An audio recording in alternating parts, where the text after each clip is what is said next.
All right, let's dive right in to the world of American English. I think we all have a feeling it's a little different. It's definitely got its own personality. It does, doesn't it? I mean, everyone's curious, right? How did it even get started? Why is it so different? And honestly, why does it matter so much on the global stage? Good questions. And, the answers are more fascinating than you might think. Well, you listeners have sent in a ton of articles and research, so we're ready to uncover some surprising facts.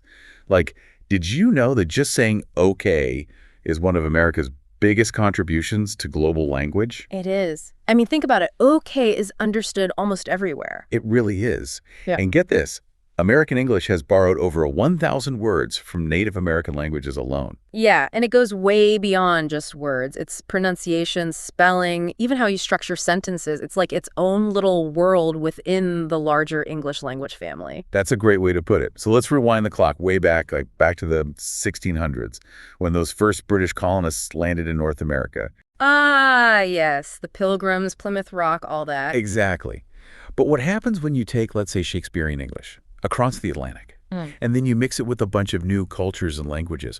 What happens to the language? Well, language is always changing, right? Yeah, for sure. I mean, it's almost like a living organism. You transplant it, it needs to adapt to a new environment. Interesting. And that's how American English really started to branch off from British English. It was forced to adapt to a whole new world, new landscape, new people, new everything. Makes sense. Yeah. But then things get even more interesting, right? With Noah Webster, he wasn't just putting together dictionaries. He was shaping a distinct American identity right through language. He really was a revolutionary in his own way. Totally. And an American Dictionary of the English Language, that was a total game changer. Simplified spellings, color instead of color, center instead of center, focusing on uniquely American words. He really set the stage for the language we speak today. He's a key figure, absolutely. But we can't forget about immigration, can we?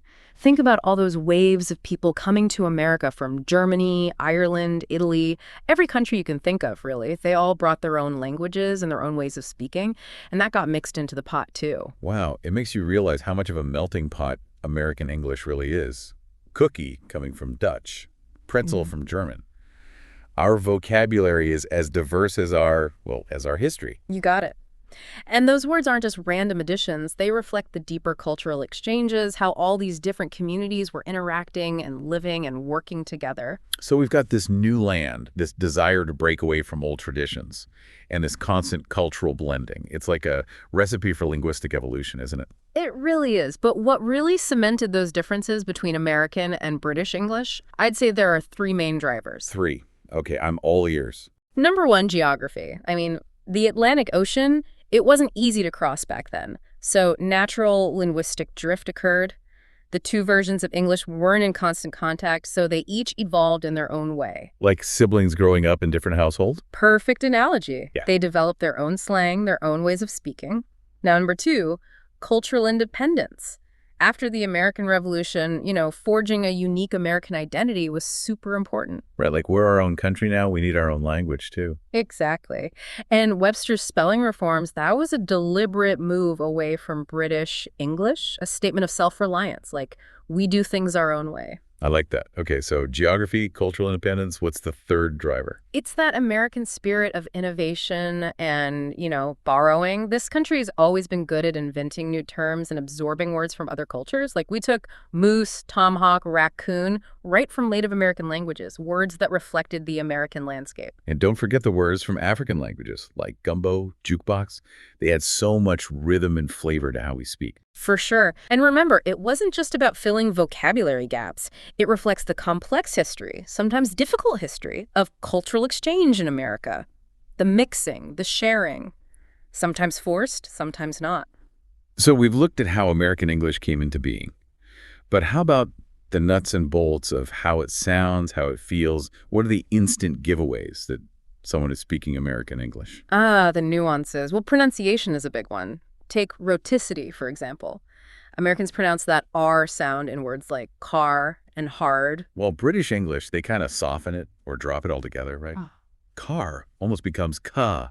You got it. I bet our listeners are trying that out right now. Ka. And then there's that tricky flap T.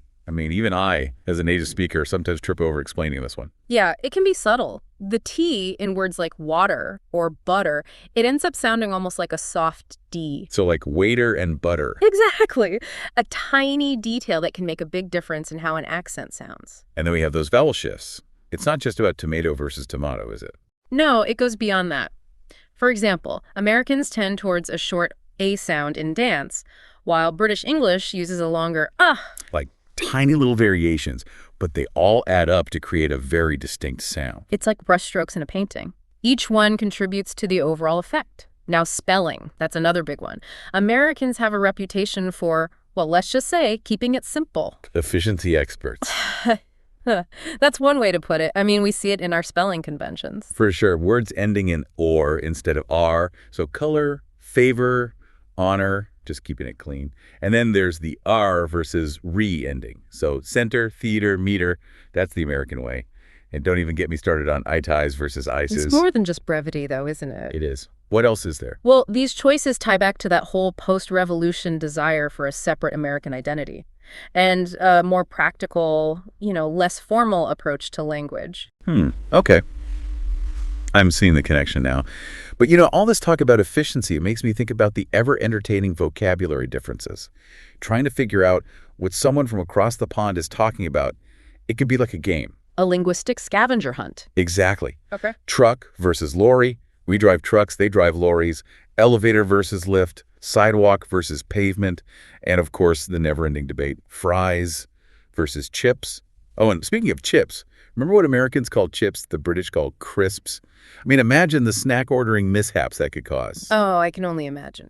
But it's more than just funny mix-ups. These variations in vocabulary, they highlight the interconnectedness of language, culture, even geography. Each term carries a bit of history with it and social context. That's deep.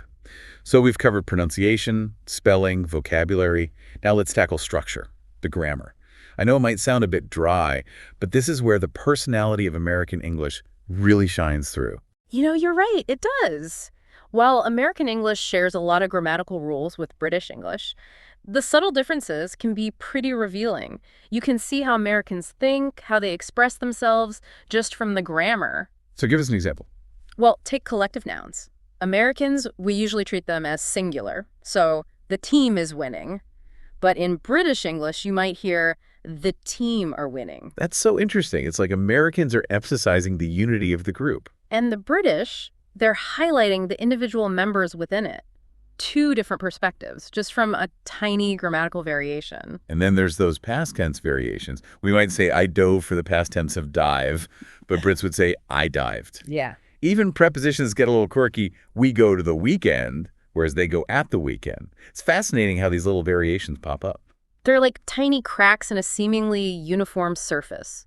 They remind us that language is always in flux, always reflecting the different ways cultures experience the world. I love that analogy. Okay, so we've looked at pronunciation, spelling, vocabulary, even a bit of grammar.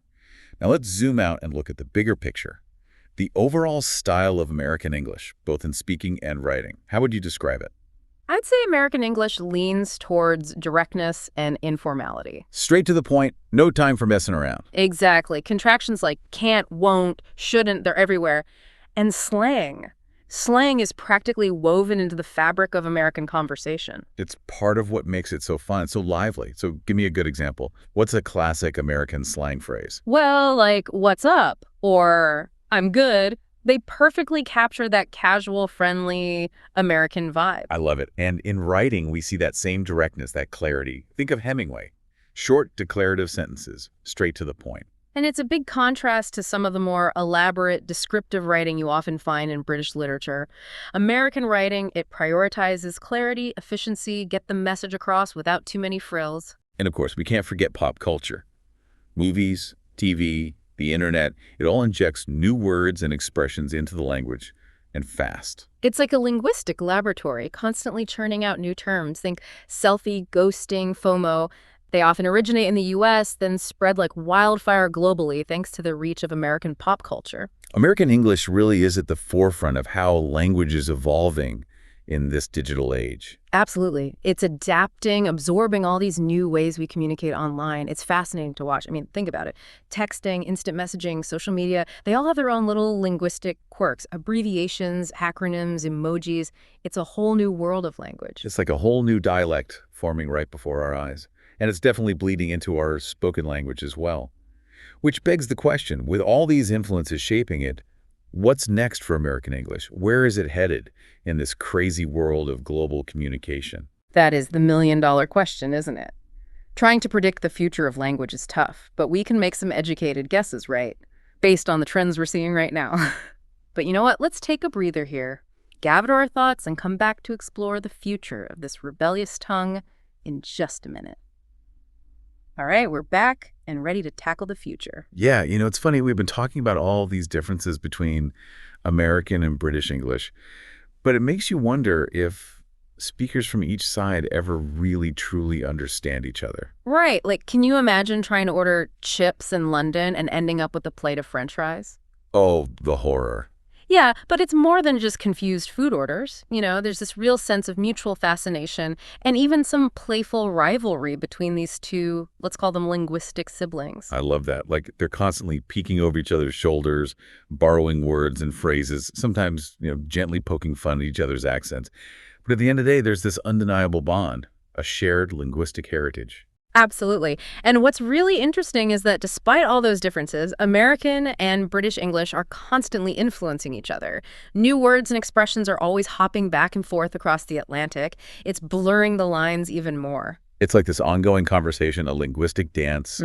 They're always exchanging steps, improvising new moves, which reminds us American English isn't frozen in time, is it? No, not at all. It's a living language, constantly evolving, always adapting. And that evolution is happening faster than ever, wouldn't you say? I mean, think about technology, social media, the internet.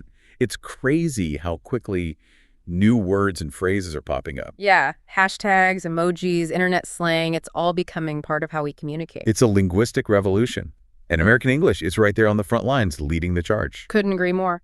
So we've seen how dynamic American English is, how influential it is, how it's always changing. But where does it go from here? What does the future hold for this linguistic trailblazer in the ever-evolving world of communication? Yeah, what uncharted territories are out there? Well, it's always tough to predict the future of language with, 100% certainty.